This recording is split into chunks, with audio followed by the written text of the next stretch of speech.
Agutamayid, we continue learning Chovos Halevavos, Sha'ar HaBitachon, page 129 in the Artscroll, Sha'ar HaBitachon. We'll try to get this up before Yantav. I know it is a little bit late, but B'siyata Dishmaya. And we're in the middle of discussing that Hishtadlus dictates that even though HaKadosh Baruch Hu is geyser, and He determines, but you can't be crazy, you can't dive into the middle of a stormy ocean, you can't run in the middle of a highway, you still have to do your due diligence to keep yourself alive, to work, to have the proper nutrition and clothing, etc. So it says the Chovos Halevavos on page 129, now we're going to see this through the lens of the Navi. We see the story of Shmuel HaNavi.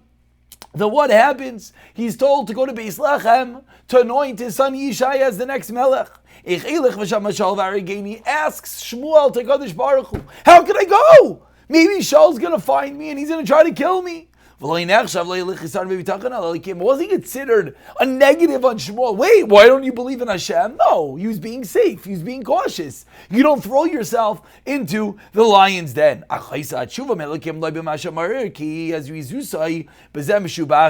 opposite, the way that HaKadosh Baruch Hu answers, we see that Shmuel's caution, Shmuel's anticipation of potential pitfalls is the right way of going about it. As what does Hashem say? Hashem says to him, Eglas Bakar tikach v'yodecha, take yourself a young bull, and go and have a white lie. And if Shaul comes to you, tell him, I'm just going to bring a carbon, so that he won't think they're going to anoint the next king. Ushara Inyan. And then HaKadosh Baruch Hu finishes off telling Shmuel what we should do. So what do we see from the response of HaKadosh Baruch Hu? And if Shmuel worrying about the potential to his life was a negative in his bitachon of Hashem, Hashem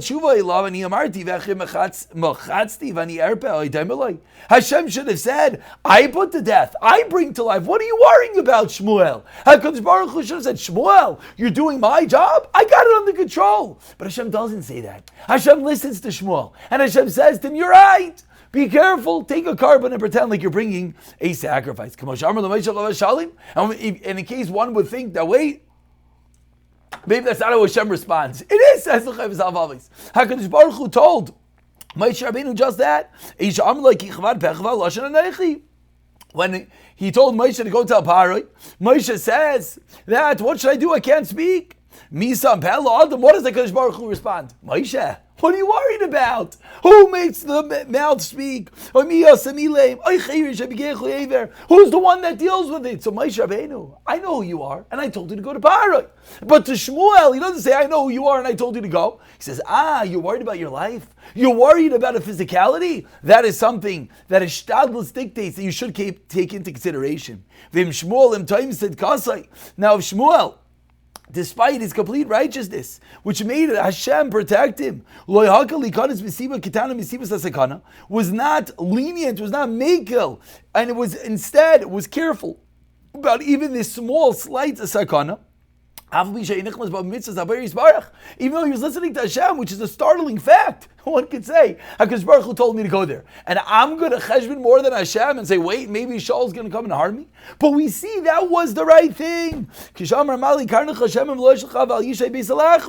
As Hashem said, to fill up your horn and go to Ben Yishai and go take the horn filled with oil and anoint him as the next king.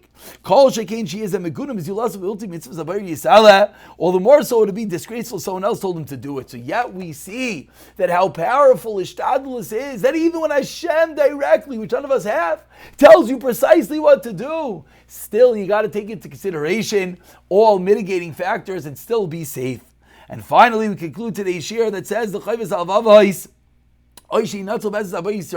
what's the other possibility? That no, you're right, you won't be hit by the truck, but rather you'll be saved by Hashem. And then what's going to happen? You're going to waste all your zechusim, and you get no schar, because all your schar went to save you in such a scenario. Finally, as the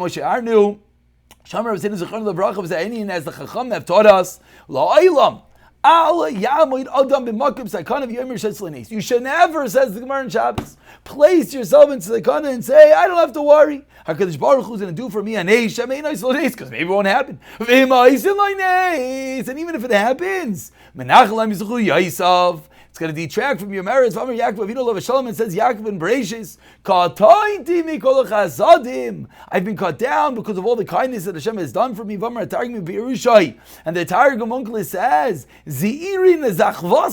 my merits have been diminished mikol chastan, mikol tavan, from all the goodness that I had, Yaakov Avinu. So we see that on one hand, you might succumb to the danger. On the other hand, if Hashem saves you, you're going to lose all your schasim. Portrayed through the story of Shaul and Shmuel, how Shmuel was correct for anticipating potential danger. And we see the incredible and critical ingredient that even after Hashem decrees and Hashem tells you directly, still we have to take into consideration the physicalities, the practicalities of this world. And we'll pick up from here in the next year. B'siyata Dishmayo.